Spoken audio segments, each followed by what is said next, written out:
We're happy with the partnership we have. Et notre coordinateur va présenter les résultats. Our coordinator is going to present the findings of our research. Et je profite de ce moment pour saluer tout le monde. Let me take advantage to greet everyone in the room. Merci beaucoup, que Dieu vous bénisse. Thank you, God bless you. Thank you, Board Chair. Thank you so much. Please, may I have the PowerPoint or I share my screen?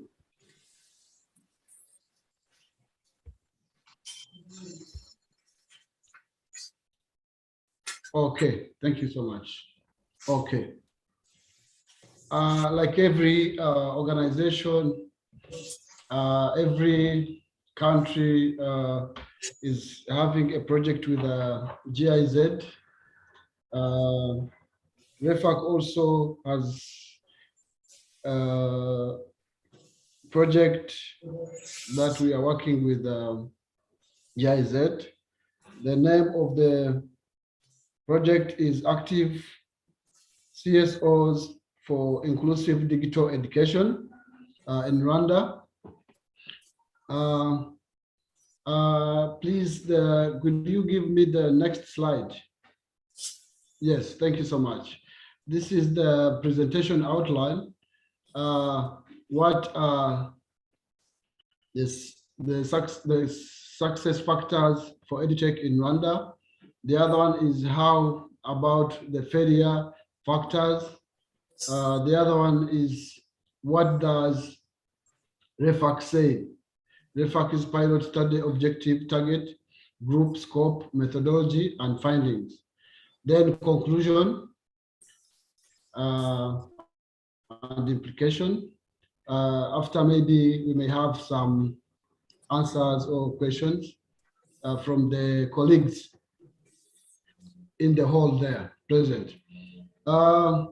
Next slide, please.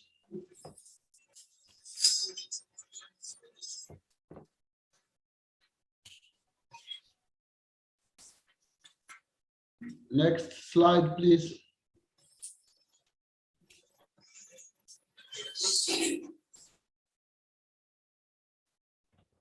Next. Pardon? Can you proceed talking because it's frozen? Oh, okay. You just, Benson, you just continue. We are still working on a technical issue here. But if I shared my screen here, what about sharing my screen here?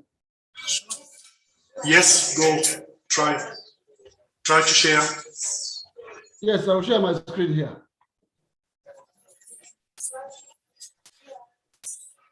Go ahead, it's visible. Okay. Yeah. Okay.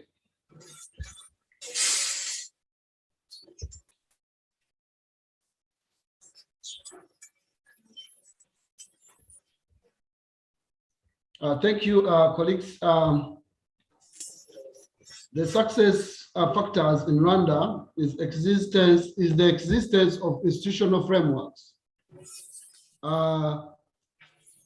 Of course, to govern and coordinate implementation of e-learning policies. Here in Rwanda, we have those policies in place. And these policies are there, of course, to support the implementers, the education system. The other one is existence of strategic guidance for implementation, what we call Smart Rwanda Master Plan, ICT Strategic Plan that is there since 2018 to 2024. ICT Hub Strategy 2019-2024, Education Sector Plan 2018 to 2024. These are documents in place that are there to guide, that are there to be used in the EdTech, for EdTech in Rwanda. The other one is evidence-based implementation. We have smart classrooms, pilot, one digital identity per child. The smart classroom, at least each school in Rwanda has a smart classroom. Of course, we will find that the smart classrooms, maybe we still have challenges, but at least they are in place and ready to be supporting the EdTech programs in Rwanda.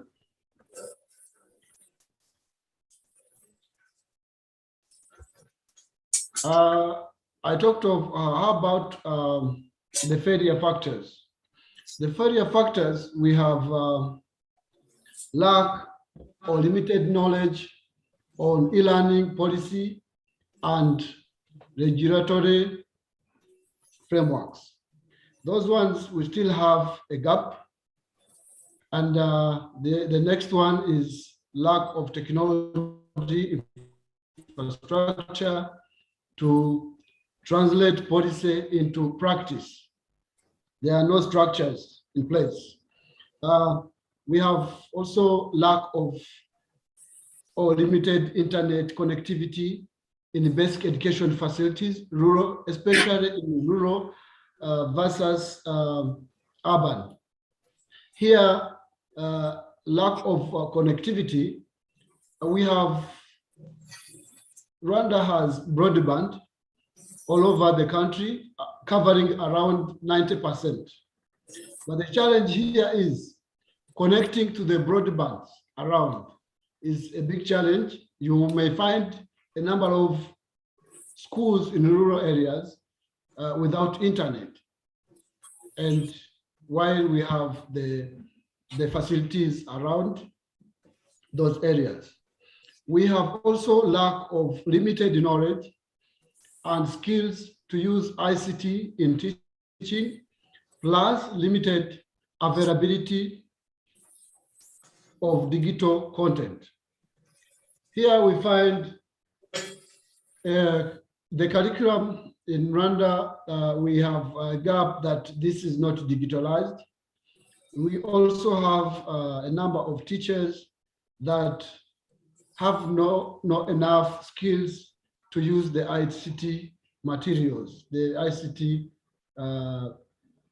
like we talked of the smart classrooms. So it's also another challenge. Going to the next one.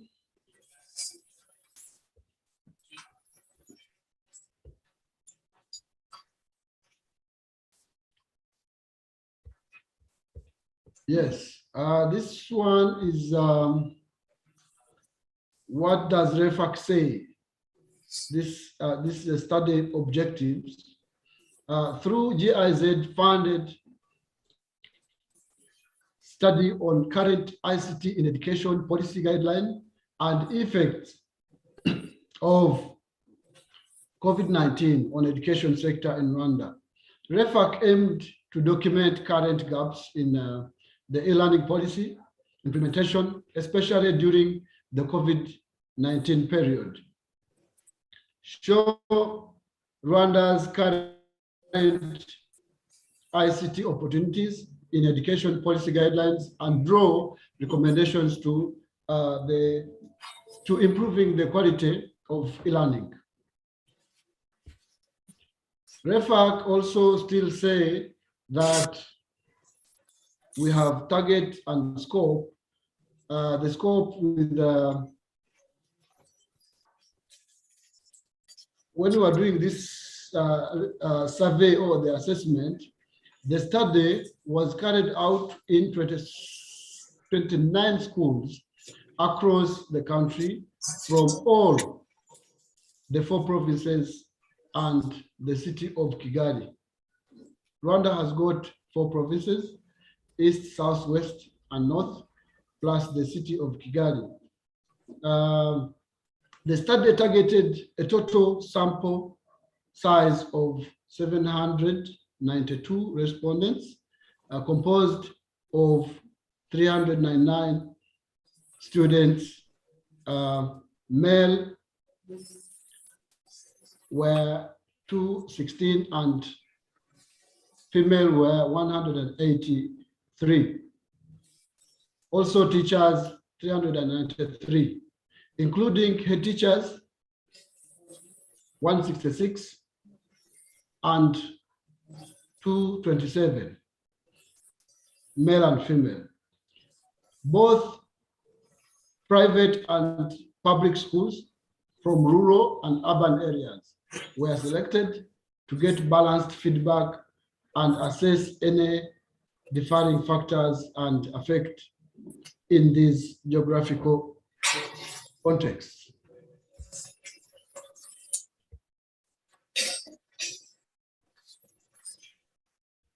Next.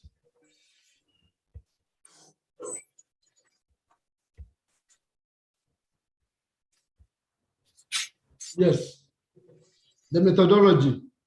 The study used qualitative methods to collect secondary data from policies, guidelines, strategies, publications, and reports, and a mix of qualitative and quantitative method to get the primary data from the study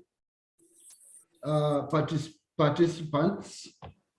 The data collection tools included Q2 guides and the questionnaire. So the simple descriptive statistical analysis was used to determine individual perceptions and complement the insights from the FGDs. We have also findings were used to influence for better e-learning methodologies and improved edutech.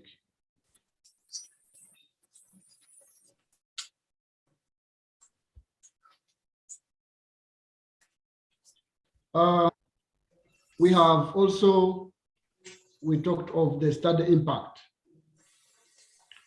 Of course, we have to thank the project, the Ministry of Education and other education stakeholders became more cognizant of the effect of COVID-19 on education and committed to strengthening existing strategies accordingly. The ministry also committed to adoption of better e-learning friendly methods during and after the pandemic and pledged to harness the capacity of teachers in ICT as a solution in the education sector.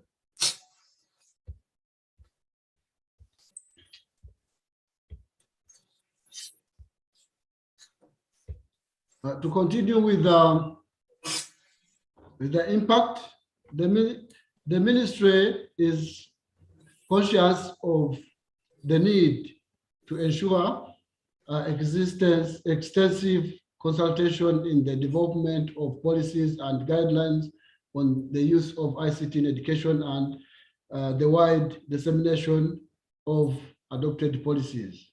Also develop guidelines on the use of e-learning platforms. The impact is strictly follow up and most of ICT and ensure this institutionalized schools also conversant with ICT use. We have also support schools, teachers, and learners to access digital equipment, devices, and others. There's also ensure inclusive of ICT in education. Lessons learned. This is what does what does REFAC say? We have for CSOs to be able to engage in advocacy and campaigns around accessible, inclusive online teaching tools for all learners. It is vital to undertake the institutional capacity assessment and SWOT analysis. 2, analysis on education, policy, advocacy, and influencing, and design and also implement the capacity building plans. Another lesson learned was for any policy influencing and advocacy to be successful, collection and documentation of evidence-based is paramount. The other one is the Ministry of Education and other stakeholders caught the attention of key gaps, challenges, and opportunities in existing policy guidelines, because there was an assessment carried out and disseminated to them. As you see, this was done by REFAC members with the support of GIZ. I would say, in conclusion, results of this measure are expected to contribute to sustainable change. We also want to thank again the project. There is consensus among the education stakeholders. This, particularly the Ministry of Education, on the need to digitalize the curriculum so as to facilitate the remote delivery of courses. Here we have, this has built the relationship of REFAC with the Ministry of Education, where they see that REFAC is doing good work, is also contributing to the system of EdTech in Rwanda. We have also Minedik together with REB and other partners. REB is a Rwanda Education Board. For those ones, Minedik is the Ministry of Education, and other partners are cognizant of the need to work together to ensure that the whole education curriculum is digitalized and that it is accessible to all schools and teachers. Here is also a challenge, but we hope, because now this time around, together with the education practitioners, we shall do our best to make sure this curriculum is digitalized. However, they say that it is not easy. The project revealed the need to put in place the relevant teaching and assessment guidelines to ensure quality delivery of courses. Next is, as a sustainable change, the Ministry of Education and affiliated institutions, like I told you, Rwanda Education Board and the other institutions, will continue to promote and support remote and broadcasting teaching, e-learning, with the use of different modes and e-platform, including radios, TVs, and other digital platforms, such as Zoom, WebEx, etc., as well as social media. Yes, this is a really good for anyone wanting to go straight to EdTech in Rwanda. The government, the other one is the government, schools, parents, and partners agreed to work together to effectively respond to the shock and effects of COVID-19 pandemic on the education sector by participatory by particularly ensuring that no one is left behind because of COVID-19. COVID-19 brought effects, especially children from vulnerable and poor families.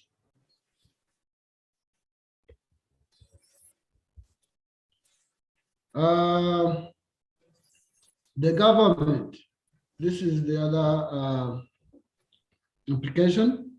The government and education partners are committed to intensify efforts for strengthened education system, mainly through tapping into and rolling out of use of ICT in education system for improved quality, resilience, accessibility, efficiency, and effectiveness.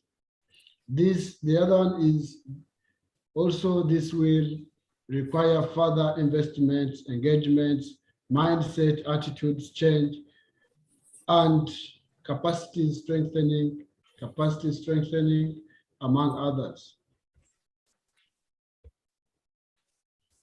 I think we are coming to the last slides with the recommendations.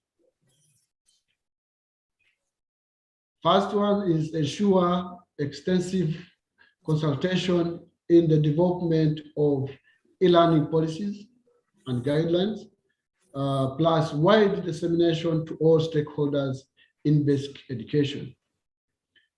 Next recommendation, ensure increased connectivity and increased teachers' capacities in e-learning. Another one is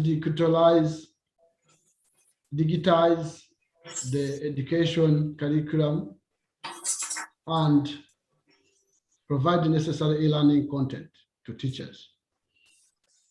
The other one is support school teachers and learners to access digital equipment and devices.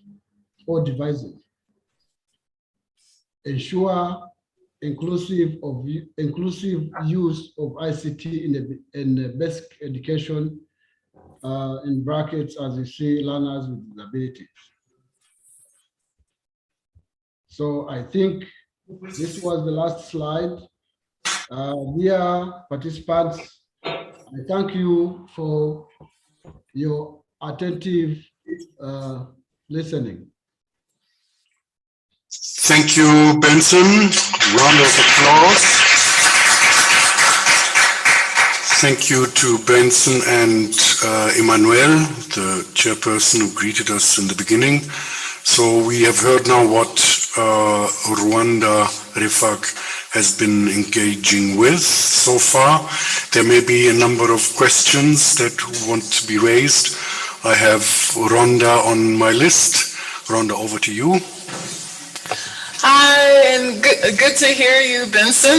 It was an excellent presentation, and definitely I think should be published if you haven't already done that.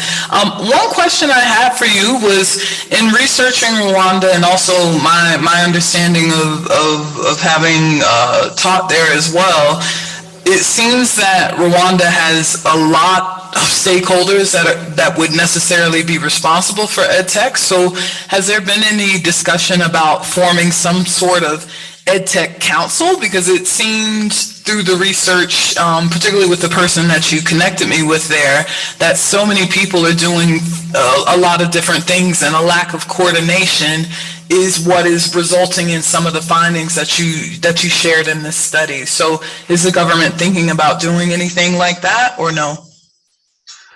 Before you answer, thank you so much. Do I take a round of questions, or I answer? Let's see whether we've got more questions. Okay. Are there more questions, or shall we ask Benson to come in immediately? I don't see any other questions, so go ahead, Benson. Oh, thank you so much.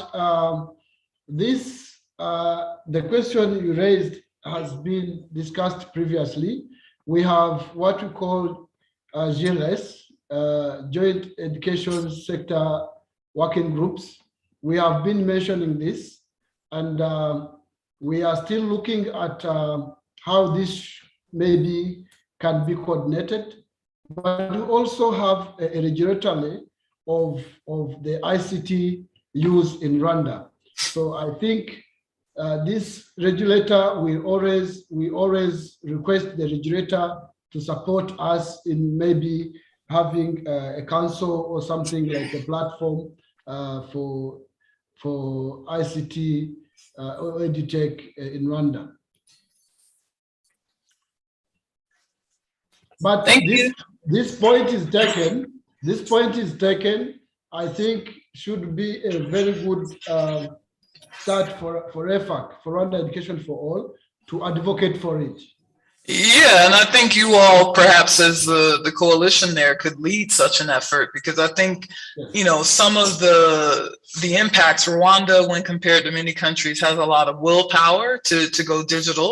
And the infrastructure is getting there. I know the government's still working on the national broadband network there, but I think that could be a very key role for REFAC to play as a central coordinating body in that area. Yes, thank you so much.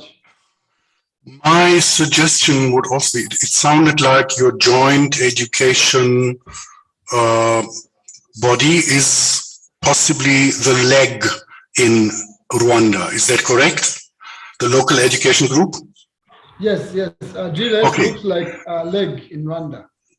Well, I think that is a very interesting space for civil society with teachers' unions and the coalitions to engage with the leg, trying to find out whether more research or more coordination work can be financed via recommendations made by the leg, of course, coordinated by the ministry, to GPE to sort of invest in a more thorough sort of institution building exercise around digitalization in Rwanda. So I think legwork is an important aspect that should not be forgotten.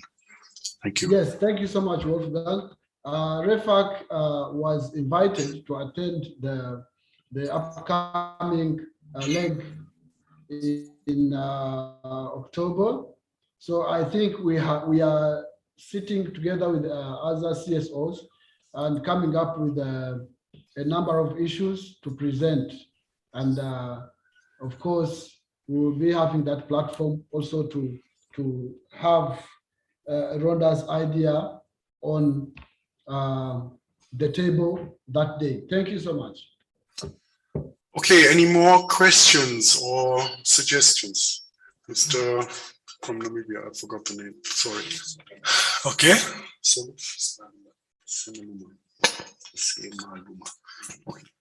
Okay. go ahead. Yeah, just a question. I wanted to hear from Rwanda on issues of digital citizenship in your consultations. Issues related to responsible use of technology, bullying, cybers, issues. Maybe you did not mention them. I just wanted to hear on that one. Second one, I was also interested to hear on the issue of access to data, which I think we can learn a lot from Rwanda in terms of access to data, which is a problem in many countries in terms of being expensive. Just maybe to touch on those two issues, including the one on stakeholder involvement related to replacement of tools and equipment. You know, with technology you buy, but after 3 years, you must have a strategy. So those are challenges, perhaps maybe to touch, because I think we can learn a lot from Rwanda. Thank you. Our names, please. The names of my colleague. You wanted to know where he is from. I'm Patrick from Namibia. Oh, Patrick, thank you so much. From Namibia, yes. Okay. Thank you so much. I want to talk on digital citizens use, but also I'll ask my board chair to talk on data. If my board chair, if you can hear me, do you have any comment on the access to data? Normally, I have a problem because I don't follow where. Because translation is not good for direct. If you can repeat the question in French, it can be good. I can intervene. No, Chair, it's that to have what is the challenges, or what is it possible to get to access data in Rwanda, data from ministries, from stakeholders? Is it possible to access data? Oui. Donc, Yes. Si on regarde la relation entre If you consider the relationship la société civile et les between ministères, CSOs and the ministry, et si on regarde par exemple les plateformes dans and if lesquelles you on consider utilise, the platforms where we use the technology, et si on regarde par exemple l'offre de services dans le ministère, and il est also possible the offer of services at ministries, I think it's possible. Il est possible pour la société civile, pour les organisations comme REFAC, for civil society and organizations such as REFAC to support. Donc, si on veut les données dans les ministères, les données dans les institutions whether we étatiques, need data from the ministries or state entities, ou bien les données qui se trouvent au niveau des districts, dans le domaine de l'éducation, il est facile de les trouver. C'est pas, so it's easy to find that kind of data. Okay. Oui, c'est ce que je peux dire. Donc, yeah, that's possible. all I wanted to say. Yeah, that's what's possible. Thank you so much. It is possible, however, to some extent, there are those data that are kept, but it is possible to get most of the data from, maybe to add on what he has just said, according to the relationship between, the working environment between the two institutions, it's possible. Patrick. Benson, we've got a last question in this first round by Mr. Jean Samandari. Let us give him the floor. Okay. Thank you. J'ai une petite question. I have a question. Comme vient de le dire Wolfgang, moi c'est like Wolfgang said, I am Jean Samandari of the Burundi coalition. Dans la mise en œuvre de votre projet, in implementing your project, what was your take on the position of the ministry in Rwanda?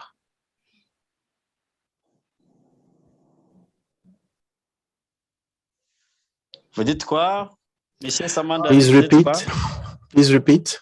Je dis que I'm saying dans la mise en œuvre du projet the project en question avec la numérisation, éducation numérique for digitalization of education in Rwanda, what was the take or the position of the Ministry of Education? Thank you. En fait, dans la mise en œuvre in implementing our project, que ce soit nous en tant que coalition whether it is as a coalition, nous sommes conscients que ce soit we are aware, whether it is on est conscient des problèmes civil society or the ministry, we are aware of the challenges in the education sector. Et ils accueillent avec bon cœur les recommandations. They are very positive about the civil society's recommendations. Il y a des problèmes qu'ils ne savent pas. Et there are issues they are not aware of, and when we do the research, et lorsqu'on fait une telle recherche et qu'on leur soumet des recommandations, il n'y a pas de when we submit recommendations, there is no problem. They accept the recommendations. Parce que des fois, quand on est on est en train d'exécuter sometimes when we are going through our activities, we get them involved. On le fait dans leur présence, leur montre in the presence, we show what are the gaps. Et ils acceptent qu'on travaille ensemble. And they're also willing to work with us. Okay, merci. Thank you. Question or reaction from Luis Eduardo. Over to you. Thank you, Wolfgang, and thank you, Benson, for your presentation. After hearing your presentation, I was wondering if the Ministry of Education has really engaged with the issue of the provision of education in the refugee camps and whether they are considering some special measures to bring technology to those places. I just recently learned from the UN High Commissioner for Refugees report that in the 5 refugee camps, the situation is really dire. And you know better than me that the UK has given money, significant money to Rwanda for the deportees. So I just want to hear, what is the situation now? You have reached any of these contests? Have you any discussion with the Minister of Education? What can be done in those particular places to secure refugees and migrants' right to education? Thank you so much, Eduardo. Maybe before coming to your question, I want to talk a little bit on Patrick's question, where he talked of digital citizens use. We have got challenges with the parents who said they never used their devices. I would say televisions, I would say mobile phones. They were not ready during the pandemic. So they faced big challenge to facilitate their children with the e-learning programs during the pandemic. So citizens have stated that they need also the skills to use, skills to use the ICT devices they have to support the learners in any case there is another pandemic in the world, so in Rwanda. So that was a big challenge. That is a big challenge with the ICT use.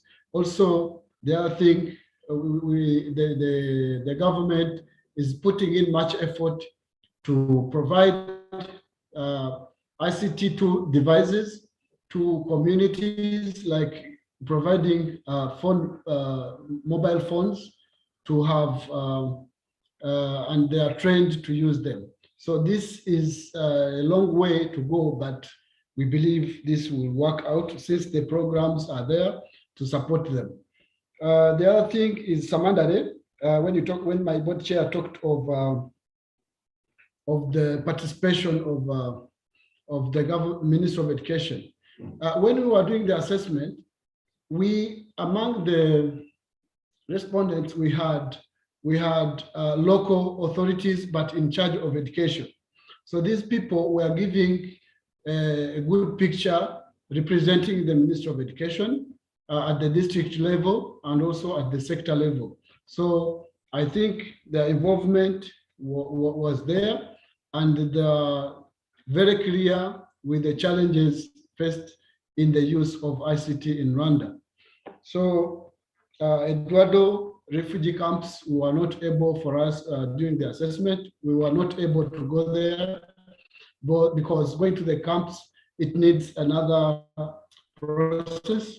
And But when we were doing the assessment, we conducted some of the UNICEF research and to get more information on the refugee,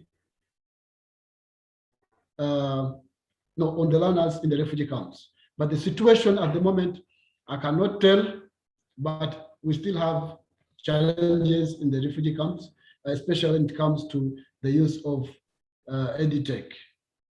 So I think I don't have much to say on that myself. Maybe if I can find out, maybe to respond to your question and have more information on that. Thank you. Benson, and thank you, Emmanuel. I think we have gone into using our time for this first presentation. It is a little bit difficult sort of to follow such discussions and deliberations because of the sound problem and the technology. The next round will be more localized. We will start after a coffee break with Malawi, and then we'll invite Nexo to present their case. Okay, you come late, but you come. Thank you to all. Last question here. Sorry about that. There's a last question, Benson. Okay. Does the availability of technology impact adult and continuing education in Rwanda? I think I didn't hear about that. Thank you.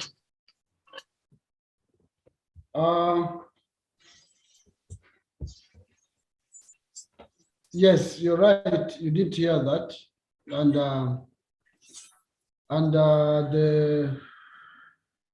the continuity. I think we still have a number of challenges in the adult education. Number one, we have the policy in place, but this policy in place, we have a small budget allocation for it, and I think this work is mostly done by the education for adults is mostly done by the government stakeholders, I would say partners. Mostly the regions are doing this work. So when it comes to the implementation of the policy, we still have that big gap. And to be honest with you, we have in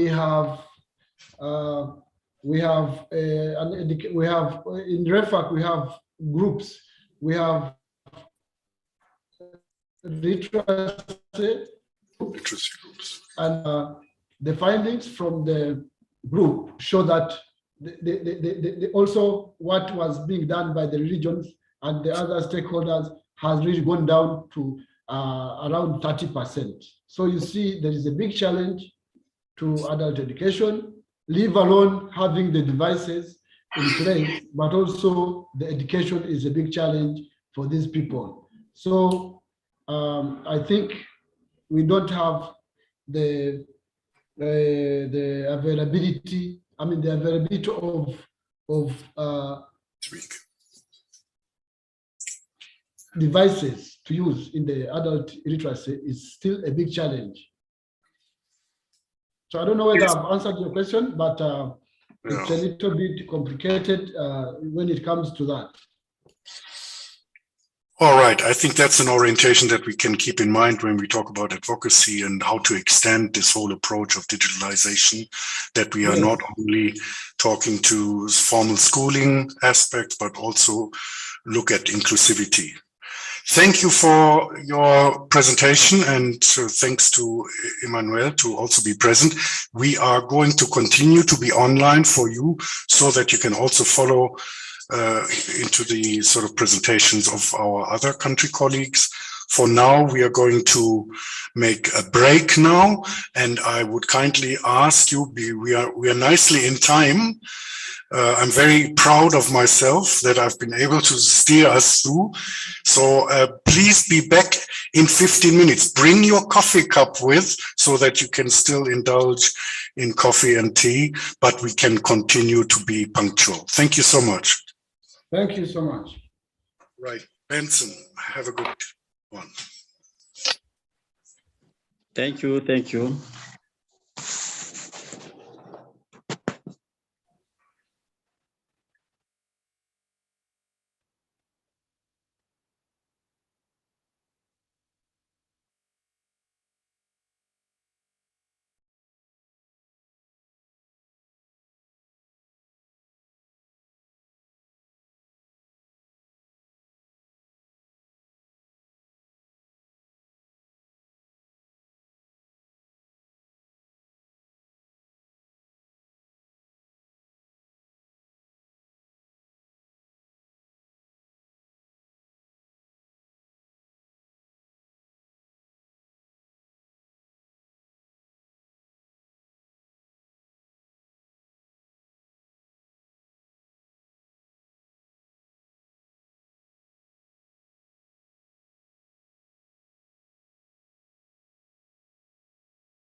One, two, my test. You can hear?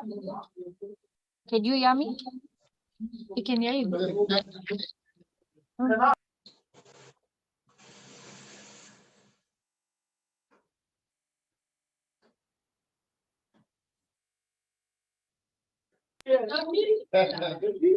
No, we can't hear him.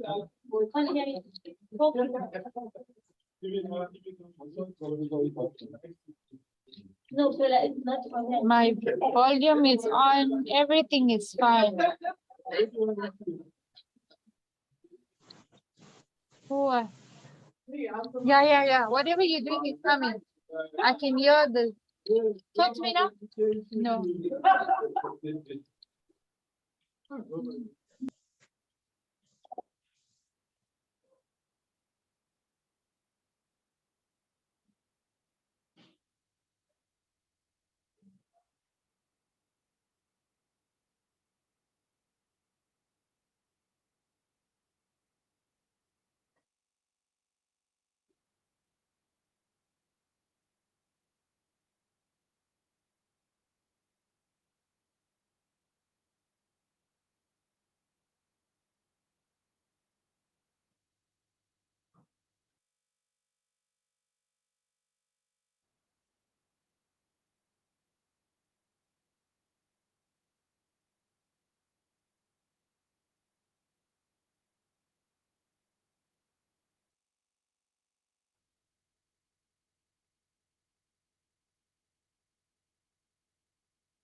Resume. We are not disturbing the rule of this morning of being in time, because that helps us all to come through the day. And we are now inviting Benedicto Kondowe from the CC of Malawi to present their case. And we will then have also questions and answers. And you are welcome. Benedicto, you want the roaming microphone or want to stand on the rostrum? Whatever.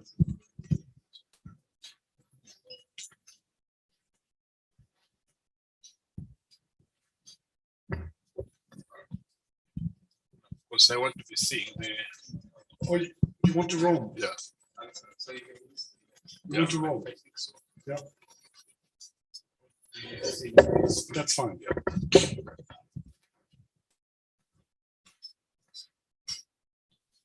I hope it is still morning. So good morning once again. Yeah. So my name is Benedicto Kondowe from Malawi, representing the Civil Society Education Coalition, and I'm the executive director. We'll be sharing some highlights from the study that we undertook on EduTech in Malawi. So this presentation was guided by guidance from GCE in terms of what should go into the presentation. So we'll provide aims and scope of the study, conceptual framework, methodology, preliminary research findings, challenges and lessons learned. Then I'll quickly draw conclusion.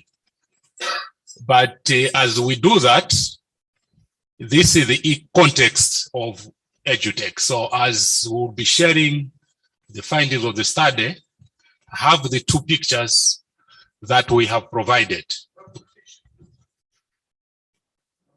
There's no translation. No.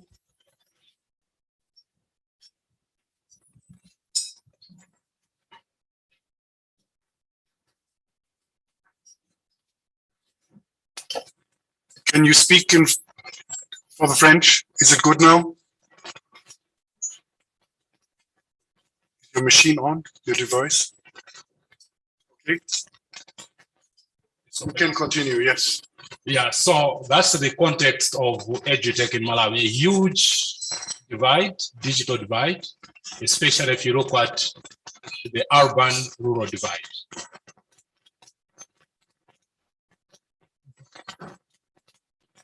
So I think as we all sit here, we all understand the importance of education, and this is not a matter that we should be deliberating on, but rather focus on efforts that we may need to put together to achieve the education that we desire as a country.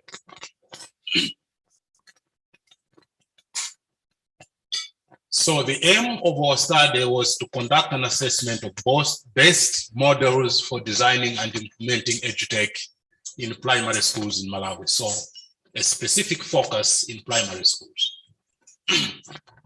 In terms of the scope, we had to identify EduTech models, assess adaptable EduTech models, assess merits and demerits of each of those, develop guidelines and protocols for lobbying government, then recommend adaptable models in the Malawian context. The conceptual framework for the study was premised on a number of key issues. Number one, the COVID context. How do we then use technology as an avenue of expanding access and delivering quality education for all, in line with the Sustainable Development Goal number 4. So that was one of the key factors that we had considered when we were designing the study. So the issue of prolonged school closures, disrupted support system, they all informed that study.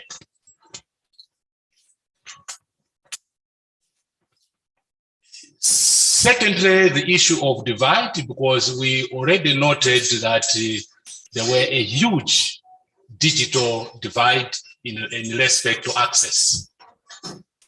And I think what is key for us is that in Malawi,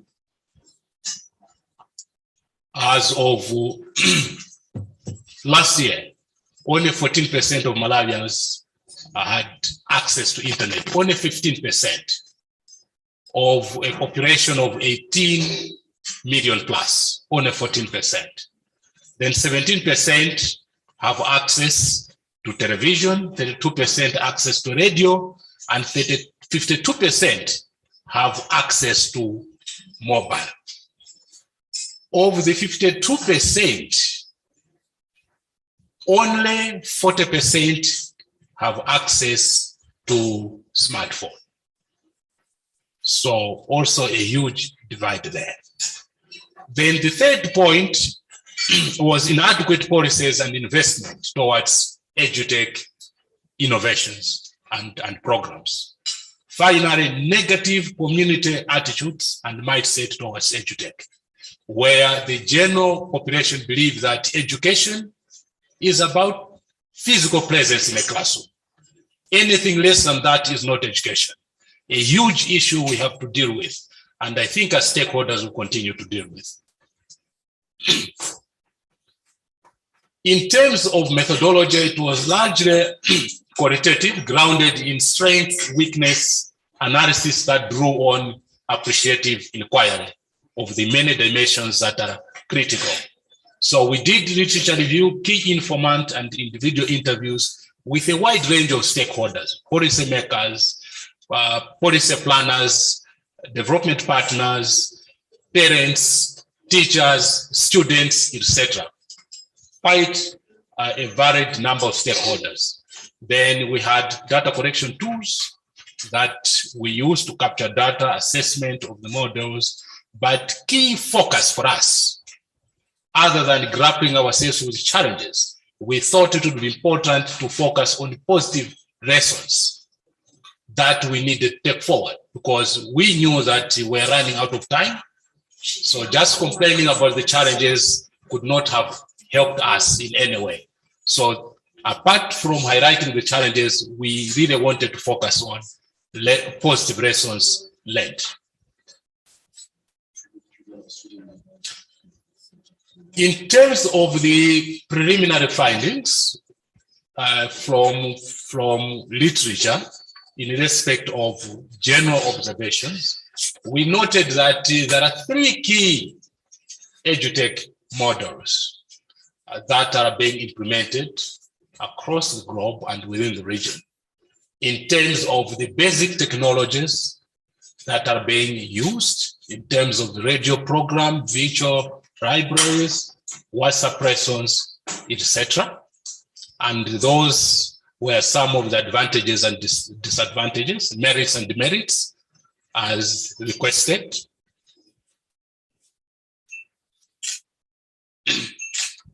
Then we also have intermediate technologies. So the Google Classrooms, the Zooms, the MS Teams, among others.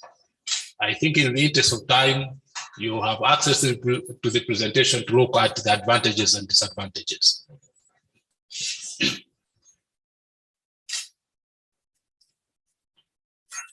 Then we also have advanced technologies that includes properties of the first two technologies and provides a wide range of graphics and visual laboratories.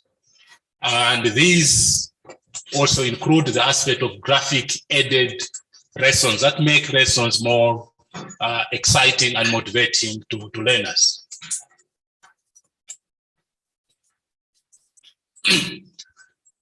In terms of the Malawian context now, from the journal, this is where we are. This is where we are. We have some basic programs in the name of Query program, WhatsApp lessons, radio, TV lessons that were heavily utilized during at the peak of COVID pandemic. We also have some intermediate, the Google Classroom, Virtual Library, the Module and TNM Education Portal. which is a support from a private company to public schools, selected public schools, not all of them. Then we also have some advanced technologies, like the unlocking talents that provide gadgets to the schools, also selected schools. I'll be providing the numbers in the later slides. This was just trying to look at the stakeholder participation or roles in the different programs that were running. I will not waste time on this one, but suffice to indicate that both pupils, teachers, and parents have some role in each of the programs that are currently implemented.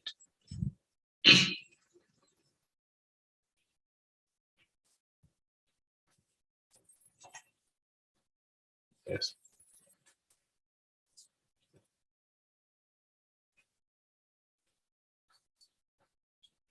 Now I'll be looking at some of the notable challenges.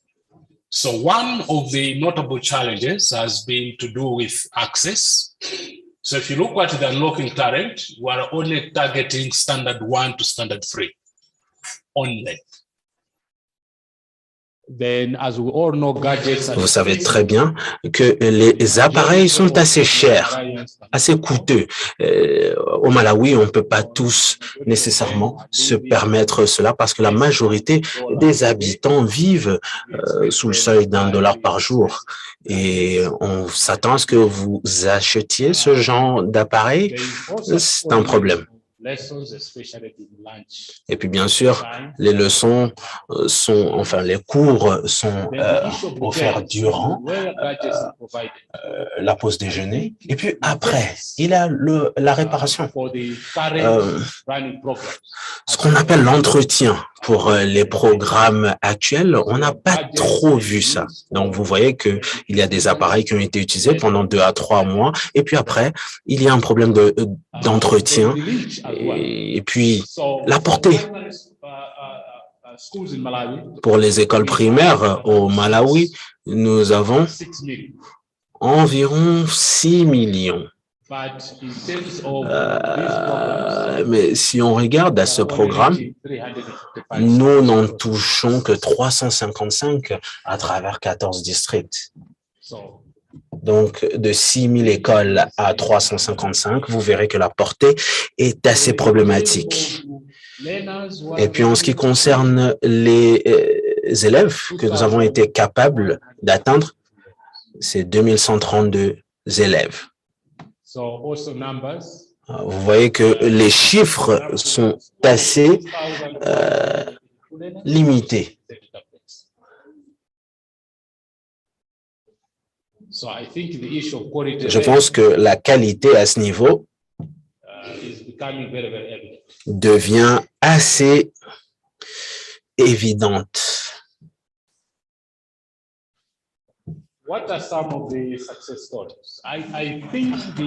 Alors, si on doit parler des succès au niveau des technologies de base, WhatsApp, télé, radio, il y a une certaine continuité dans l'offre de l'éducation durant la pandémie de COVID-19.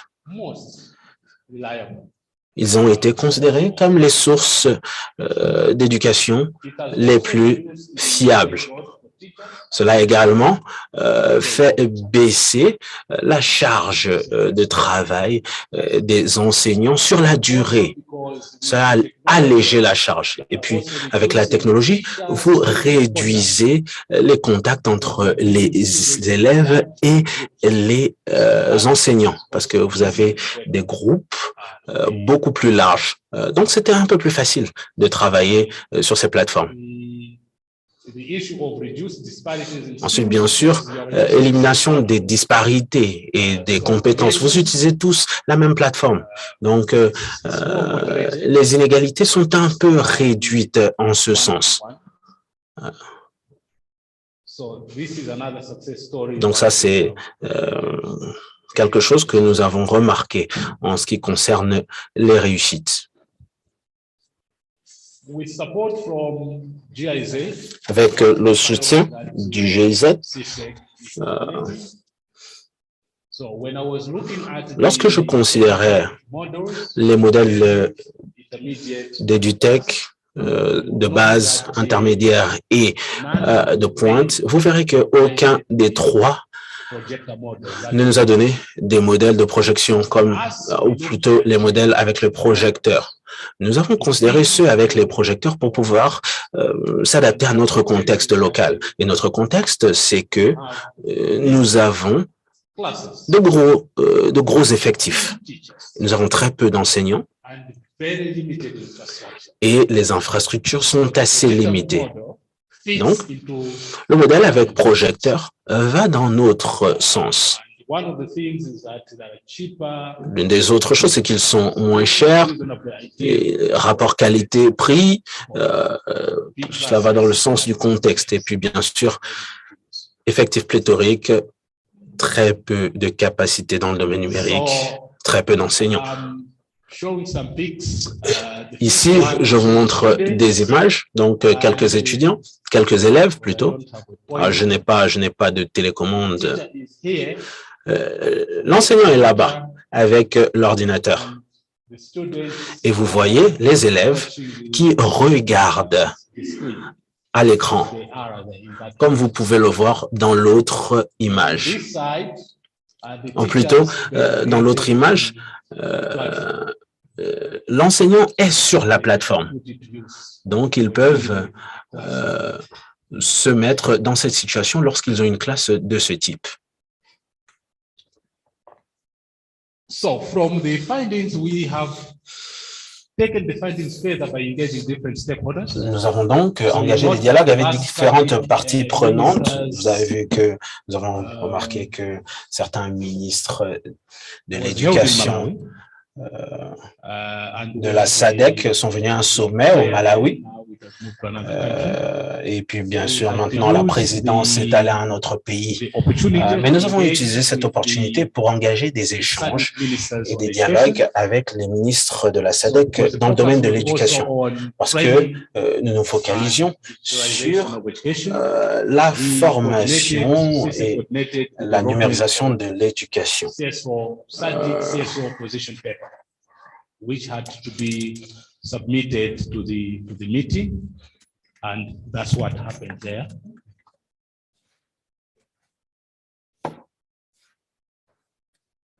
We also organized a Nous avons également organisé education summit un sommet summit spécial de l'éducation avant le sommet de l'éducation mondiale, avant le sommet mondial de l'éducation, pour discuter de la transformation de l'éducation. Et dans nos échanges, on voulait bien sûr que l'agenda de l'EduTech soit bien sûr mentionné.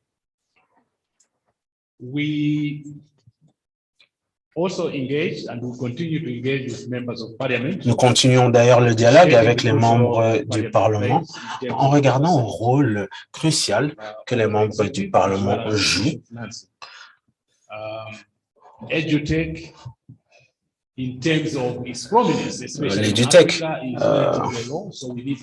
en Afrique, ce n'est pas encore assez courant et nous avons besoin d'investissements pour faire des progrès. Donc, les discussions avec le Parlement sont cruciales.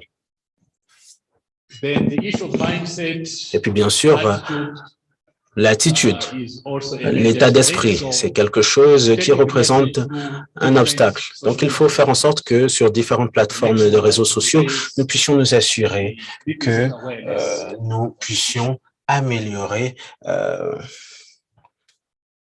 la sensibilisation dans le domaine. Pour conclure, nous avons fait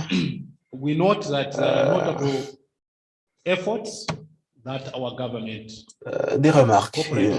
Notre gouvernement et nos partenaires de coopération font des efforts pour la promotion de la technologie de l'éducation, mais comme je l'ai dit un peu plus tôt, nous sommes encore malheureusement dans un contexte où la couverture est limitée.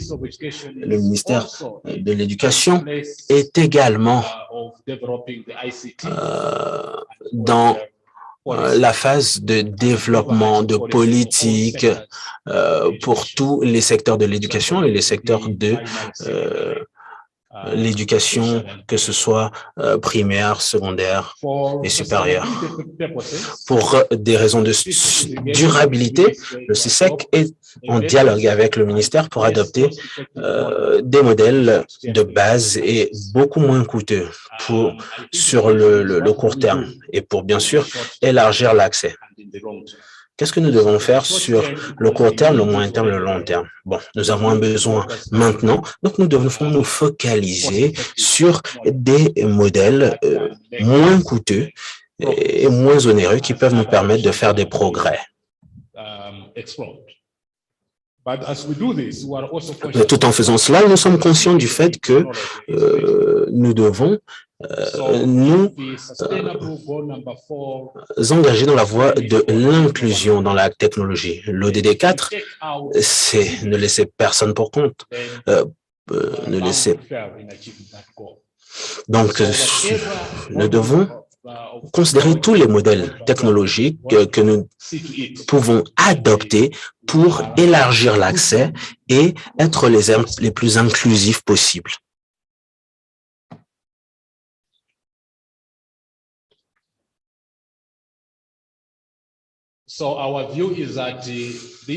Notre conception, c'est que chacun d'entre nous doit repenser la technologie et l'innovation dans le secteur de l'éducation pour pouvoir s'occuper des enfants vivant avec un handicap et les groupes qui sont souvent marginalisés lors des initiatives éducatives. Ce sera tout pour moi. Merci.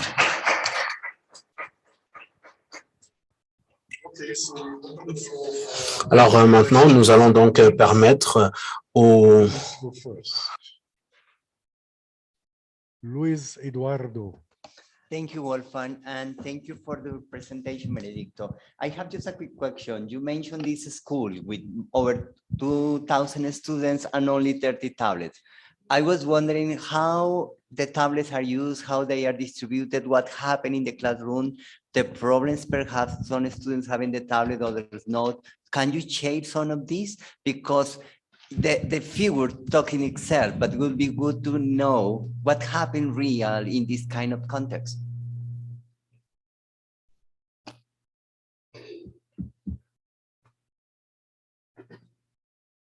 Should I respond to one or get a couple? Thank you very much. I'm mostly interested in the projector model, and I would like to really know how the projector model works, especially in responding to the challenges that the COVID-19 pandemic has posed on the education sector in Malawi.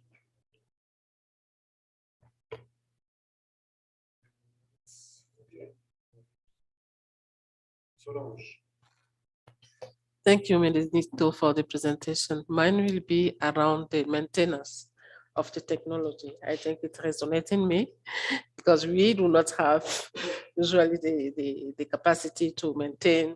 So are we not also increasing the, how can I say, the dependency of our system to foreign technology or expertise? This is my question. Thank you for the clear presentation. I just have one question being, you spoke about engaging in Parliament. What is the level of engagement? Is there any certain policy recommendations or certain influencing in decisions that you're making with regards to the decisions that are being made in Parliament? And specifically considering that you said only 30 gadgets were implemented in one of the schools, I'm wondering what is the level of investment in Malawi with regards to EduTech?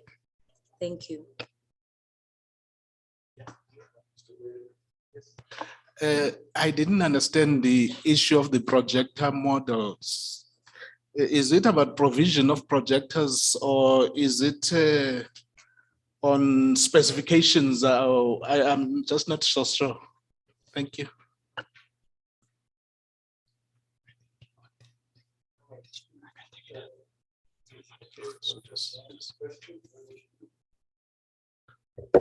Thank you very much. In terms of what happens in the classroom with regard to 2,612 learners having access to 30. So it's the same principle where textbooks are being shared by learners. So you have a scenario where a tablet is being moved from one learner to another in order to learn. So not very effective, but because that is the only opportunity that learners have, they have no other option other than to do that. So in short, what I'm saying is that learning is not effective because learners have to move the tablet from one person to the other. And as you would all understand, that is also time consuming on the part of the teacher. The projector model, basically it's the provision that you are providing education through a projector facility. Okay, so you beam what ought to be taught. And as I said, this is ideal because if you have a bigger classes, then it becomes reasonably a good fallback position for you to manage such classes. And in the context of COVID, if you are using the projector model, then the issue of distance would be contained. Unlike if you are using physical or sharing books, because you can space, the learners and they are able to see from whatever point they are sitting. Yeah. In terms of maintenance, dependency, yes. Even the ones that are supported by a private company, TNM, the provision is just to bring gadgets to the schools. There's no provision for maintenance. So the expectation is that the government will meet the other costs, which, as we all know, when the economy is so small, you can't support the maintenance cost in order to sustain learning. So it's a major issue. The engagement with Parliament. So in our case, we closely engage with Parliamentary Committee on Education, Budget and Finance for the specific reasons that the parliamentary portfolio on education has an oversight function on the role of the executive arm of government when it comes to developing policies and implementing those policies in education. But they also determine the budget estimates to education.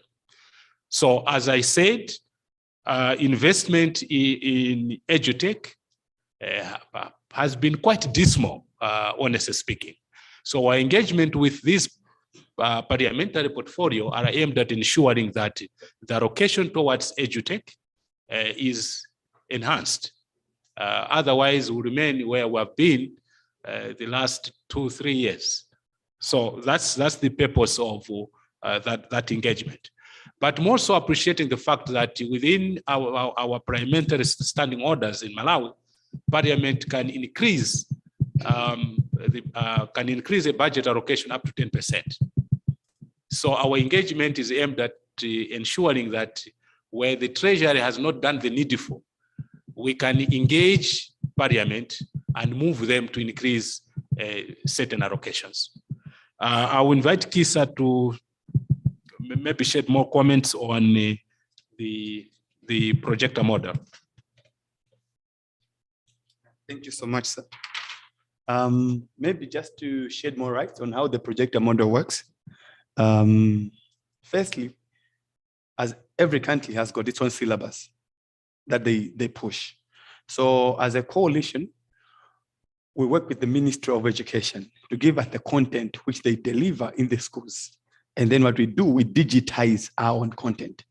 So we don't get the content that is on the YouTube. We get our own content and then we put it in a digital format. So the syllabus, we put it in a digital format for the teachers. And then the learners' content, we also put it in a digital format. And in our project, we have also added storytelling. So we have also added storytelling in animated form. And then the projector model, for you to execute a projector model, you have to have either a laptop or a desktop that can contain the item that you have digitized. And then you just have to have a projector, which can beam and then have the speakers. That's why we say the model is a bit cost effective than the tablet model, because the tablet model, it's the one that the Unlocking Talent project is doing from the Trochia. So these are development partners who brought up the tablet model, which we felt, even though it's nice, but based on the content that we have as a country, the government cannot adopt that model because it's expensive. Yeah, so that's how it works. The other advantage, as I said, is since we have bigger classes and fewer teachers, with the projector model, the teacher will be there just to help those learners who are slow learners. So he will be able to go around and observe who are lagging behind and support them, while others are continuing with watching, listening, and participating in the learning. Thank you.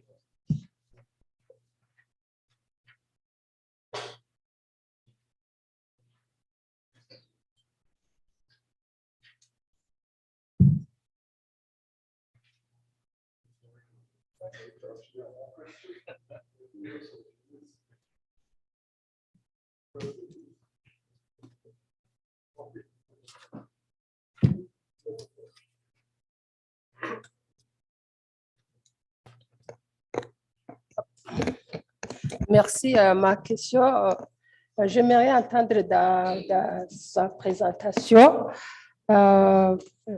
quel est le niveau d'implication ou d'appréciation d'autres parties prenantes. Il apparaît beaucoup plus du gouvernement, des enseignants et des élèves. J'aimerais entendre là-dessus quel est le niveau d'appréciation ou d'implication de d'autres groupes comme des parents, que nous savons que les parents sont des enseignants à la maison et qu'ils jouent un rôle très important, surtout dans l'encadrement des enfants. Vous savez que les outils numériques sont à double tranchant. J'aimerais entendre parler aussi du positionnement par rapport à l'éducation numérique ou le rôle joué par les parents et d'autres parties prenantes dans la communauté locale. Merci. Any other questions for the second round? I don't see a hand, so you can go ahead. Thank you very much for the question. Yes, there are other stakeholders that we are working with. One being the local education group, that CSEC is a member, which allows us to directly and intendedly engage with the development partners on the issue of financing and policy support. So that I think these efforts are meaningfully supported. In terms of parents, we work with school governance structures. So the school management committee in the context of Malawi, Parent Teachers Association and mother groups on how these structures can support the implementation of EduTech at a school level. As I hinted earlier on, equipment are being supplied to the schools. You need the parents to look after them, especially these governance structures in the schools. But more so, you want learning to continue in the home. So parents have to be engaged and mobilized to make sure that when their children return to their respective homes, they are supported. Because there's a lot of learning taking place in the homes and perhaps in the school. So parents too are engaged on this matter. in terms of provision of gadgets for those that are able to do so, but more so to make sure that their children have time in the homes to review their work. So I think those are the additional stakeholders that we are working with.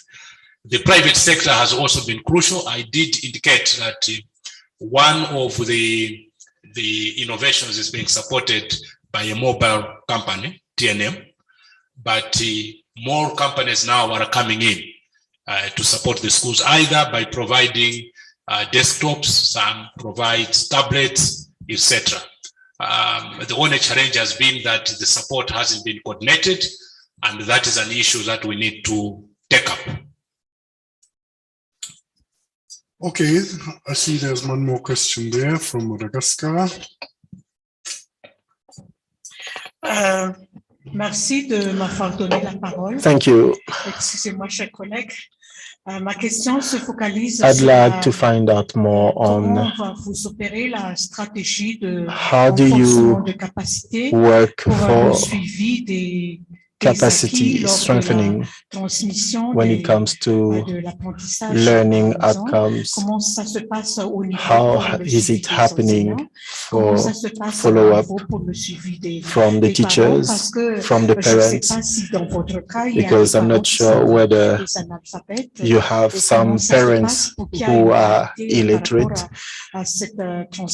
So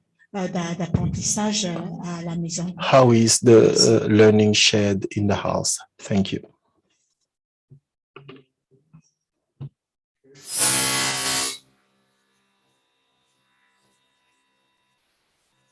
Thank you very much for the question.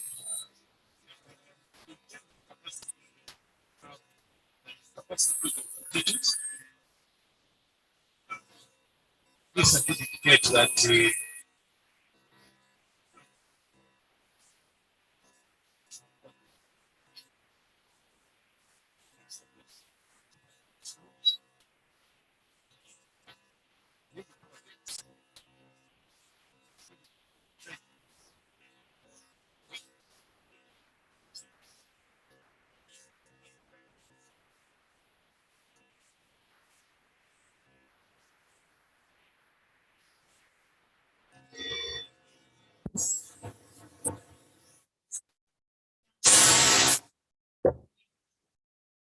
Yes, there is background noise and it's difficult for the interpreter to listen because of the background noise. Yes, we sorted. We can proceed.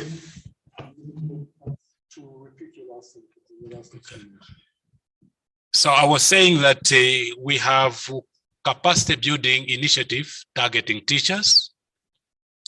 And we did state that we have digitized the curriculum and the subjects. And through capacity building, the teachers are being oriented on the different subjects. But more so, we're also directly working with the Ministry of Education on the continuous professional development for some teachers on the selected subjects. Because in this project, we're directly working with the Ministry of Education. For parents, indeed, significant number of parents in Malawi are illiterate, and it's a big issue for us. But we are utilizing the adult literacy classes that are conducted in the community to raise awareness among parents.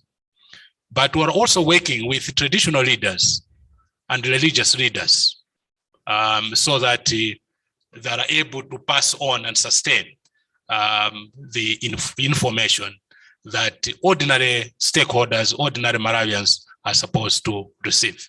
So those are some of the efforts, but the issue of literacy is indeed a challenge because there's an extent to which you can meaningfully engage with the ordinary citizens.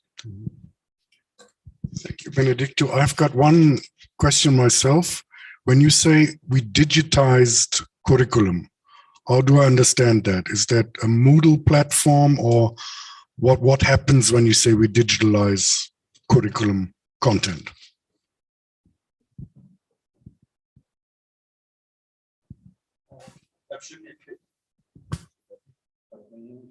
gonna work. So we use the mic, right?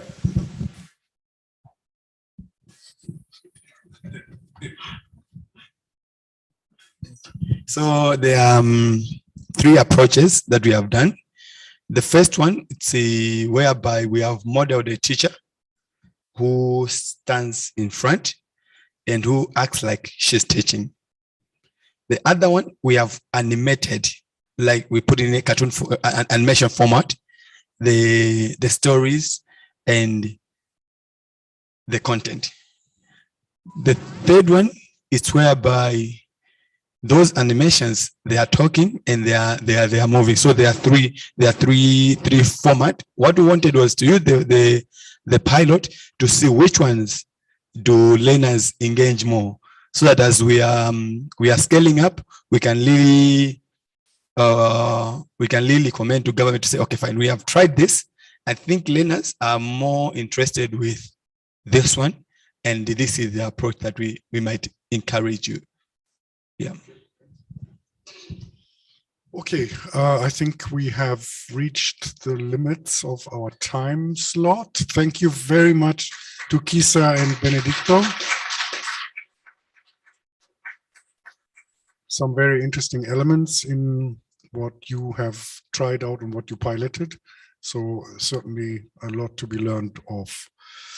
I'm just doing a little bit of housekeeping now. I need to find out, is there anyone amongst us who needs a PCR test? A test to show that you are not infected with COVID? Because then we would have to organize that. That's why we're asking the question. It appears that this is not the case. Was the translation okay? Est-ce que ça a été compris? On demande si s'il y a quelqu'un qui a... We're asking whether someone needs a PCR test for traveling purposes. Yeah, first let me know whether they require it to go out of South Africa, but arriving in Burundi, they don't need a PCR test. Are the South African authorities requiring PCR tests to go out? Did you have one when you left your country? No, for Burundi, whether it is to come or go out, we do not require that. It's only that upon arrival, you have to do your PCR. Whoever arrives, so there's no point doing it here. No, if it's not required to go out of South Africa, well, we don't need it. But if it is, so it's only when they arrive in Burundi that they need the test. When they arrive in Burundi. Any other issues? Any other problematic case? No, that doesn't seem.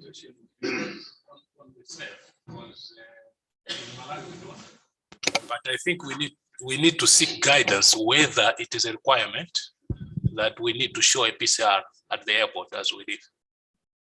Did you have one done before you came in? Yes. In Malawi, yes. In Malawi, yes. So you don't have a vaccination card, right? No, he didn't do a PCR. He produced a vaccination certificate. Yes, that's fine. You don't need it. You only need if you don't have a vaccination card. Okay. Is that fine? Theo? Anybody? No? Okay, wonderful. We're good. Thank you so much. And thank you for still being in time. I clapped my shoulder. I pat my shoulder. So without further ado, we're going to invite our colleagues from NEXO, the Namibian coalition, to present their case. And it's Martin Matsui who's coming forward, assisted by his colleague, maybe. Okay, over to you. And I think Pumza has got the thing on screen. Thank you so much. Yeah, but for trans. If I keep the microphone, you might not hear. No. Hang on. That's for translation purpose. He needs to hear you over the mic. Oh, okay. I'm sorry. All right. First, let me say we in our project we have embedded what we call surveys and studies and research. So what we are doing is we do a desktop review after every deliverable. Let's say, for example, after every deliverable that we have got in the project, we do a review of what were the challenges that we experienced, what are the lessons that we learned, etc. And that's what I'm going to report. So you have to take notes so that you can see. So as you can see, we are actually very proud of the theme of our project. That's every home is a learning environment and every parent is a potential teacher. Now, we came to this theme through engagement as a coalition with some community members. We have seen that during the period of this digital transformation, in most of the African households, there is no computer, there is no Wi-Fi, and etc. So we thought, why, for example, if we can, in the School of Backup, work on a project where we have at least bringing the school into the household and training the parent to become a teacher to their own children. So that's how we came to this. Now, next slide, please. Now, the brief overview. The main obstacles that we have observed in our pre-implementation study of information access were the high cost of access. This is high cost of access to the high cost of usage and lack of skills among users.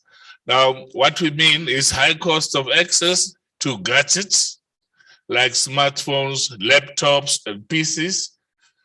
High cost of usage, we mean the usage, the connectivity in this case. And then thirdly, lack of skills among users. The lack of skills, we talk about people who are not computer literate. Now, in most of the households we have observed in Namibia, parents are not computer literate. And that's these are the three main reasons of our call. Now, the Ministry of Education, in addition to the Ministry of, ICT, they have got three ICT policies. They have got what we call the acceptable usage policy, and they have got the ICT policy for the Ministry of Education. And then there's a third one. There are two directors here. They will direct me on that one. So, yeah. So, but the bottom line of these ICT policies are that we must have ICT literate citizens by 2020. Okay, so we are 2 years past that.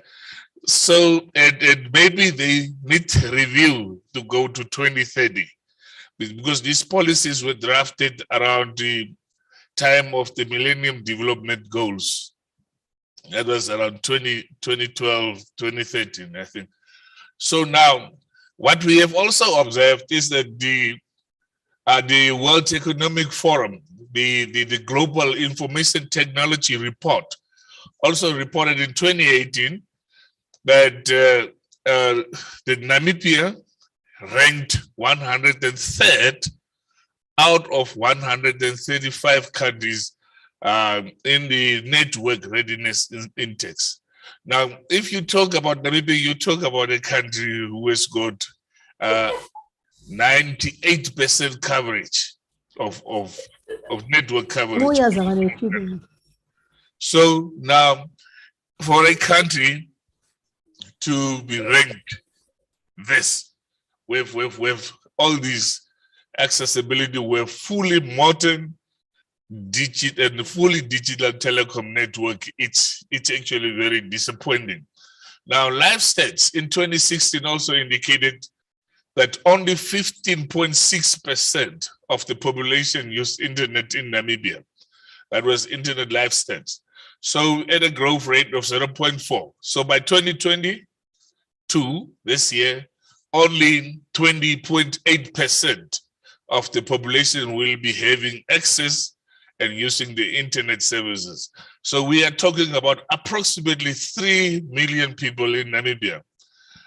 So you can make your numbers. 20% of 3 million, it's 600,000. Yeah, so we'll have access to the internet services. Now, this is despite the biggest mobile telecommunications network, which is the MTC, indicated in 2018 that they have 2.5 million subscribers. From the 3 million, they have 2.5, that's approximately more than 95%. I'm not sure if 95% is correct there. So, and can I have the next slide? Yeah. Now, the project description, what is it that we try to do? Because that's the scenario that we have. So now, Nexo felt that we have to engage the ministry as well as the critical stakeholders. These are the telecom providers through the Directorate of Adult Education, of which we have the director sitting here, Mr. Gwede.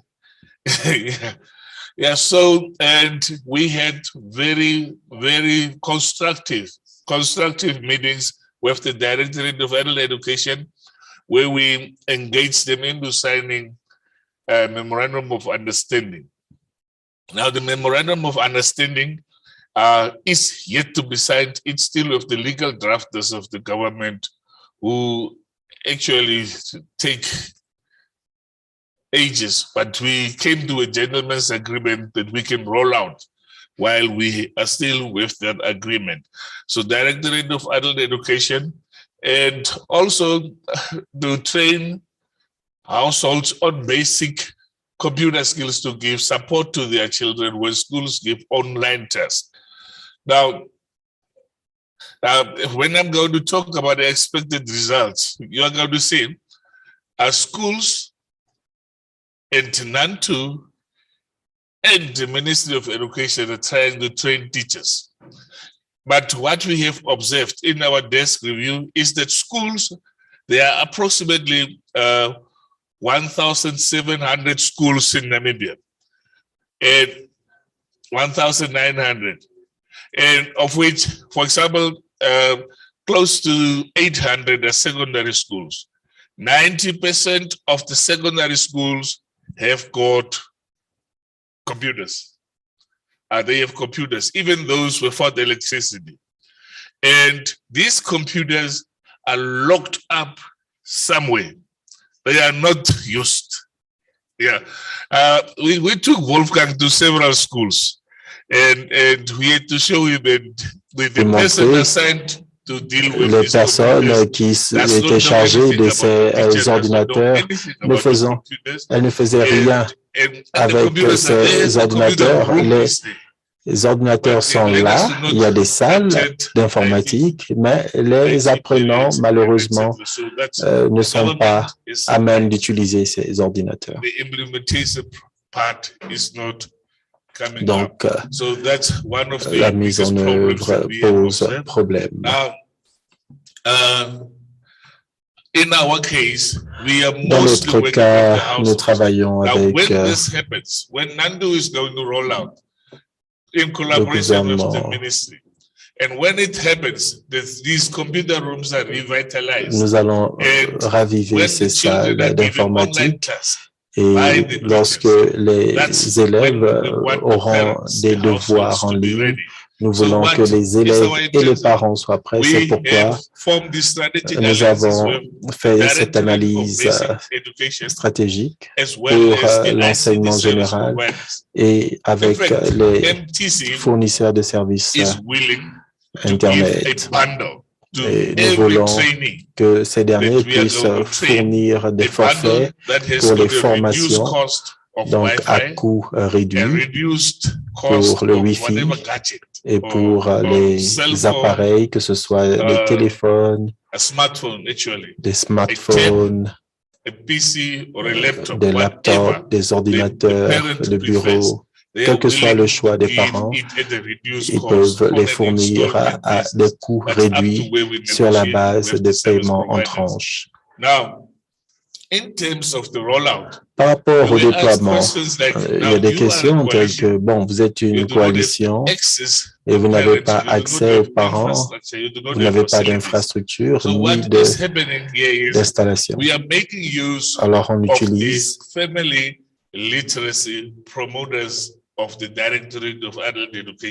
les promoteurs de l'alphabétisation des familles.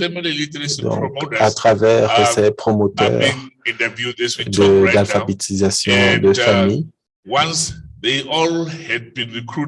une fois qu'ils sont recrutés, c'est eux qui vont former les ménages. Notre objectif pratiquement 1000 ménages en 12 mois. C'est l'objectif à cette période. Donc, on parle de 1000 ménages maintenant en 2 ou 3 mois au lieu de 12. Nous devons donc redoubler nos efforts pour atteindre ces objectifs. À travers le ministère et la GIZ, nous avons donc accès aux plateformes de formation numérique que nous allons inclure dans nos formations. C'est des plateformes qui vont être utilisées par les parents, les ménages qui vont aider leurs enfants lorsque des devoirs sont donnés aux enfants par les enseignants en ligne.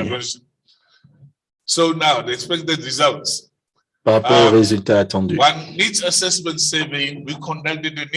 nous avons mené une étude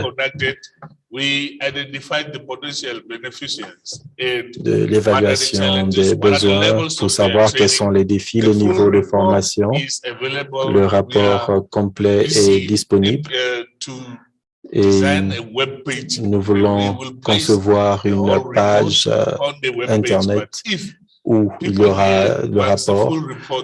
Pour ceux qui veulent le rapport complet, je peux aussi vous l'envoyer par email pour que vous puissiez voir l'étude d'évaluation des besoins. La plupart des personnes, on va dire 60%, utilisent l'MTC. Plus de 80% utilisent ce prestataire de service et la plupart des foyers n'ont pas la formation nécessaire, même l'accès au Wi-Fi, ce qui a confirmé notre hypothèse initiale.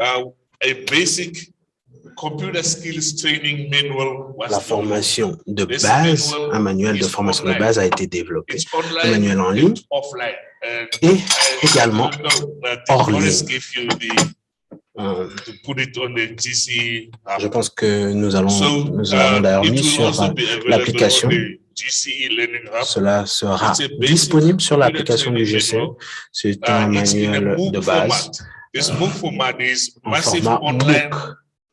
C'est-à-dire c'est ce qu'on appelle un cours en ligne de masse. C'est un MOOC. Une fois que vous avez fini, vous amenez votre certificat. et vous avez vos connaissances en informatique, vos connaissances de base. Les parents peuvent le faire s'ils ont accès à des infrastructures et ils peuvent être assistés par nos formateurs. Et ça, c'est ce qui va au-delà de la durée du projet, c'est-à-dire la durabilité. Cela continuera. Cette plateforme, justement, va continuer après la fin du projet.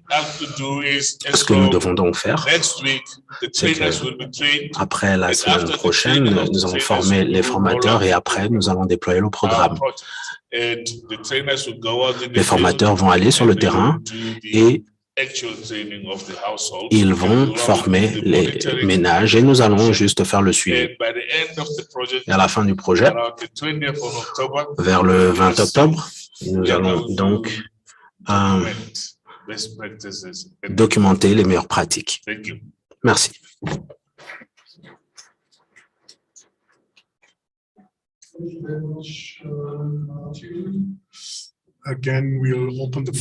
Encore une fois, nous allons donner la possibilité aux gens de poser des questions et de faire des remarques. Lucie, vous pouvez commencer. Thank you very much. Merci beaucoup. For that very Merci beaucoup pour ce projet très intéressant. Je pense que c'est un projet unique en son genre dans la région. J'ai été très intéressé par ce que vous avez mentionné dans l'implication accrue des parties prenantes et plus particulièrement ceux qui sont les plus importants, c'est-à-dire les parents. Mais j'ai quelques questions. Quels sont les niveaux de connaissance des personnes de la Namibie ou des Namibiens? Parce que ce serait intéressant de savoir comment est-ce que vous avez réussi à atteindre 1000 foyers. Et puis, puisque c'est un projet pilote, quand est-ce que vous pensez à l'avenir, la mise à échelle, pour que tous les foyers en Namibie soient atteints et capturés pour que nous, lorsque vous ayez un programme numérique, tous les parents puissent être impliqués comme il se doit. Et puis, bien sûr, encore une fois, ce serait très intéressant de savoir comment est-ce que vous motivez les parents à participer. Est-ce qu'ils seront réceptifs? Est-ce qu'ils seront désireux d'apprendre? Est-ce qu'ils vont se créer du temps pour apprendre, parce qu'il y a d'autres tâches ménagères. Comment est-ce qu'on équilibre tous ces intérêts concurrents? C'est un projet très intéressant à suivre et d'ailleurs très intéressant pour l'inspiration. Plus de questions, plus de remarques? Solange. Merci beaucoup, Martins, pour la présentation. Très intéressant. Est-ce que vous voudriez en dire plus par rapport à la plateforme numérique que vous allez utiliser? Vous en avez mentionné 2 ou 3.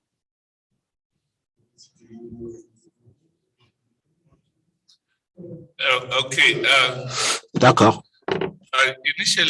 Alors, au départ, nous avons pensé à cela en tant que pilote. Et puis,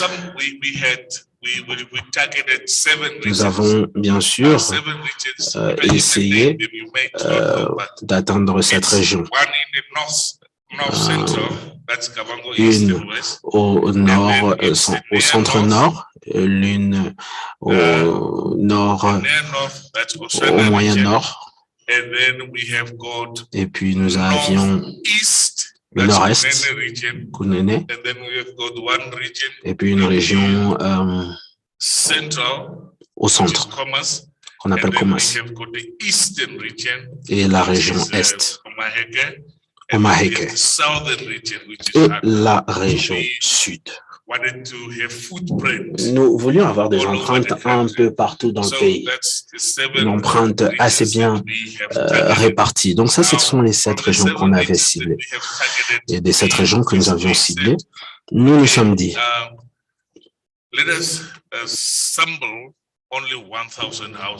on va juste sélectionner 1000 foyers, 1000 ménages. Bien sûr, on peut aller au-delà. On aurait pu aller au-delà de 10 000. Mais on avait en tête 5 000 au départ. Et puis, dans les discussions qu'on a eues avec le GIZ, ils nous ont conseillé de ne pas aller aussi loin. Est-ce que c'est une cible réaliste? Donc, nous nous sommes contentés de 1000 personnes, 1000 foyers. En ce qui concerne l'avenir, bien sûr, la formation de base, la formation informatique de base a été développée dans un format MOOC. Et un format MOOC, c'est un cours en ligne destiné aux masses et facile d'accès. Donc, nous avions indiqué cela dans notre plan de durabilité. Nous voulions que cela puisse continuer bien après que le projet ne prenne fin.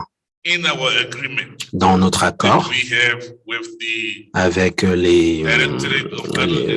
directorat de l'éducation adulte, il peut dire quelque chose. D'ailleurs, dans l'accord que nous avons eu, il est possible que ce projet puisse éventuellement devenir, comment je peux le dire, devient le bébé du ministère, si vous voulez. Le ministère en prendra la totale responsabilité. Donc, ils ont déjà des personnes qui travaillent au sein de cette structure avec les ménages, c'est-à-dire les programmes de formation familiale. Et dans ces programmes, il y a des familles et des parents qui n'ont pas de compétences informatiques du tout. Ce sont les mêmes personnes qui sont bien sûr au contact. Maintenant, les plateformes, comme Solange l'a mentionné un peu plus tôt, le GIZ nous a offert une plateforme. Teki.org, nous sommes sur la plateforme en question. Nous sommes inscrits, le ministère de l'Éducation a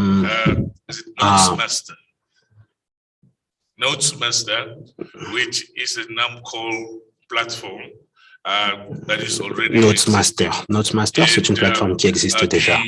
Et le consultant que nous avons recruté nous a également parlé d'une plateforme sur Moodle qui sera reliée au niveau de la formation de compétences informatiques de base. Donc, nous pouvons relier toutes les plateformes d'apprentissage et de cours en ligne que nous pourrions aborder pour faire partie du programme de formation informatique de base. Est-ce qu'il y a encore d'autres mains? Christian, d'autres mains? Oh, Monsieur Kouere. In the Ministry of Education, Arts and Culture, au niveau du ministère de l'Éducation, de la Culture et des Arts, nous avons des institutions appelées Learning and Development Centers, les centres de développement et d'apprentissage. Et là-bas, on fait des formations pour les communautés. L'une des choses que nous faisons régulièrement, c'est que nous demandons aux communautés qu'est-ce qu'ils veulent apprendre. Et à partir de ce moment-là, nous formons la communauté sur ce qu'ils sont désireux d'apprendre. Nous offrons, bien sûr, le financement, des incitatifs financiers pour s'assurer qu'à travers le CLDC, nous avons plus de formations disponibles pour les membres de la communauté. Si un CLDC forme une personne, nous offrons 100 $ namibiens au CLDC, juste pour la formation d'une personne. En gros, nous disons au CLDC de former au moins 1500 personnes, 1500 membres de la communauté sur une compétence qu'ils voudraient apprendre. Avec différents prestataires de services, avec la fondation, développement de compétences communautaires, il n'y a aucune compétence, aucune capacité qui serait hors d'atteinte de la communauté si les communautés étaient désireuses. Donc nous soutenons ce projet que vous nous avez présenté parce que c'est le genre de projet que nous défendons. Cependant, nous n'allons pas pouvoir fournir des appareils et offrir des appareils. Les compétences, nous pourrons les offrir. Les formations, nous pourrons les offrir. Avec ces protocoles d'accord et ces prestataires de services qui peuvent fournir des compétences, c'est bon. J'aime bien ce que vous faites. Cependant, ma question, c'est comme si vous allez être obligé d'offrir ou de fournir des appareils ou des gadgets à ces ménages, des milliers. Est-ce que c'est faisable?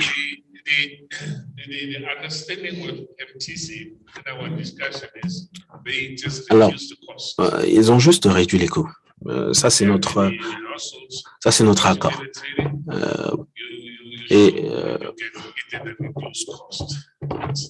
Lorsque vous avez la formation, eh bien, vous pouvez avoir accès à ces appareils à un coût réduit. Bien sûr, nous aurions voulu que cela soit gratuit, mais nous n'avons pas pu réussir à négocier jusque-là. Néanmoins, comme Ernest l'a mentionné, il y a l'Ikwafela. Et l'Ikwafela, peut-être qu'après le déjeuner, nous allons pouvoir un peu plus en parler. Ils ont exprimé leur volonté de nous assister avec les parents dans le programme Ikwafela pour pouvoir avoir des gadgets et pour que chaque ménage à la fin du projet puisse avoir au moins une certaine connectivité ou certains moyens de connexion. Donc, un ordinateur, un smartphone.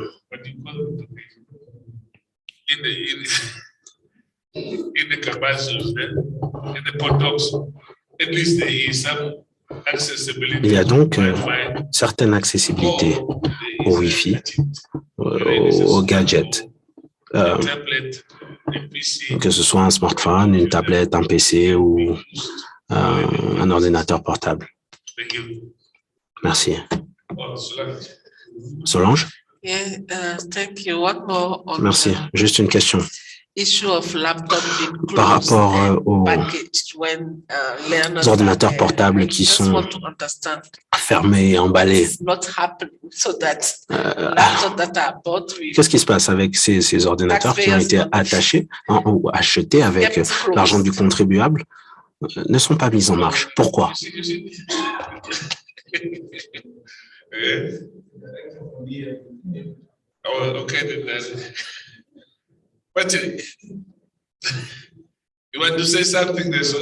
Vous voudriez dire quelque chose? Solange a eu une question assez pertinente là. Non, allez-y, allez-y. Allez-y. Que ce soit les compétences, oui, tout ça, on peut en parler. Voilà, un ordinateur ne peut pas rester 2 ans dans un carton. C'est vrai, ce sont des choses que nous avons remarquées. Je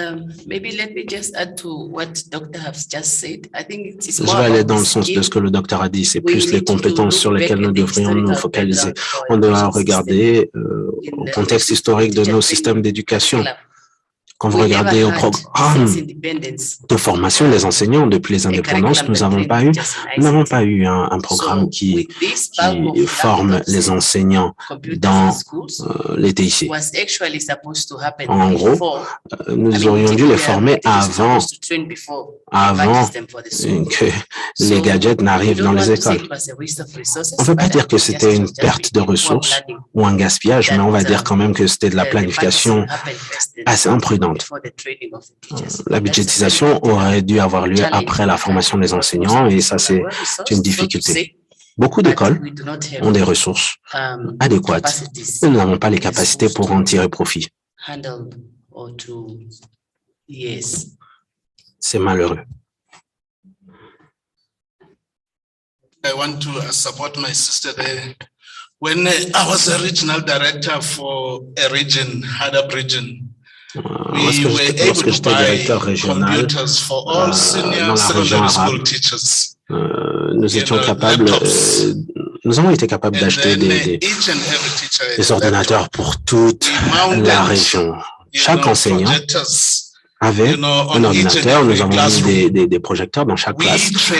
Nous avons formé un certain nombre d'enseignants, mais je pense que une semaine, ce n'est pas suffisant pour qu'ils puissent savoir comment utiliser les ordinateurs et toutes les fonctions. Nous nous sommes rassurés de leur donner les logiciels qui allaient avec les cours dans chacun de ces ordinateurs. Et puis, lorsque nous sommes allés pour le suivi, eh bien, ces ordinateurs étaient rangés. Ils étaient en train d'écrire sur des tableaux. On demande l'ordinateur pourquoi vous n'utilisez pas. Oh non, je suis plus à l'aise en utilisant ma craie et mon tableau noir. C'est tout. Je pense qu'il y a un peu plus à faire dans le renforcement des capacités, l'état d'esprit pour qu'ils puissent utiliser les technologies à leur disposition. Parce que là, c'est la plus grosse difficulté. J'ai quitté la région après 5 ans. Je ne sais pas ce qui s'est passé avec ces ordinateurs. Je ne sais pas s'ils existent encore, mais je pense que leur durée de vie est malheureusement expirée.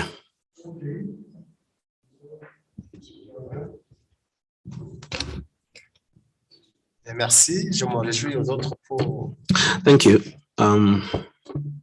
apprécier la I will go in the same line of thoughts. I will appreciate the project and its usefulness. But unfortunately, the project, when does it stop? Next October, right?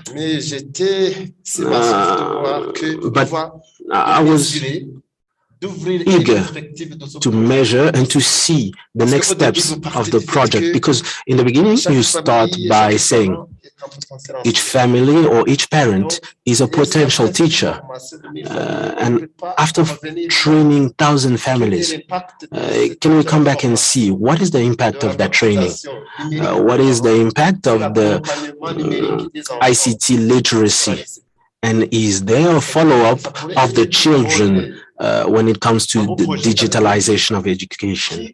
That could have been a good project that would lead to the generalization, to the mainstreaming of training parents and families.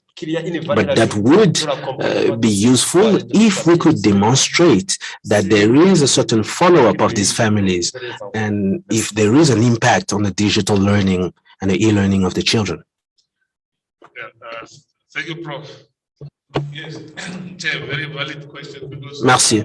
Effectivement, c'est un point valide parce qu'à la fin du projet, nous allons faire ce qu'on appelle la documentation des meilleures pratiques.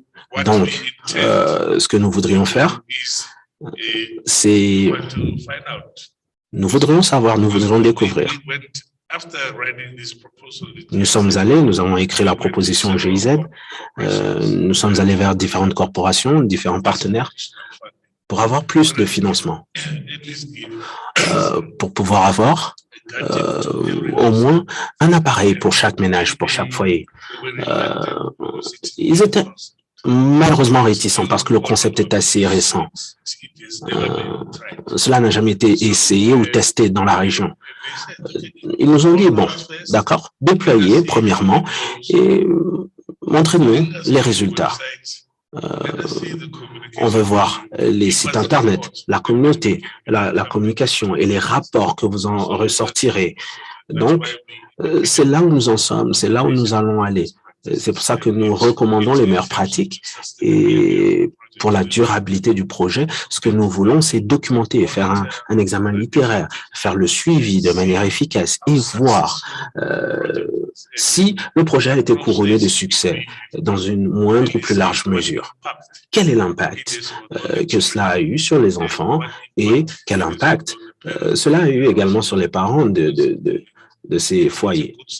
C'est une très bonne suggestion et nous allons bien sûr la garder très précieusement. Merci.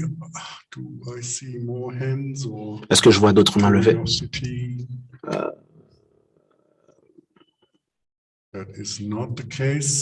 Non. Ah, OK. Juste au moment où j'allais dire, nous y sommes. Yes, thank you very much. Merci, merci, merci.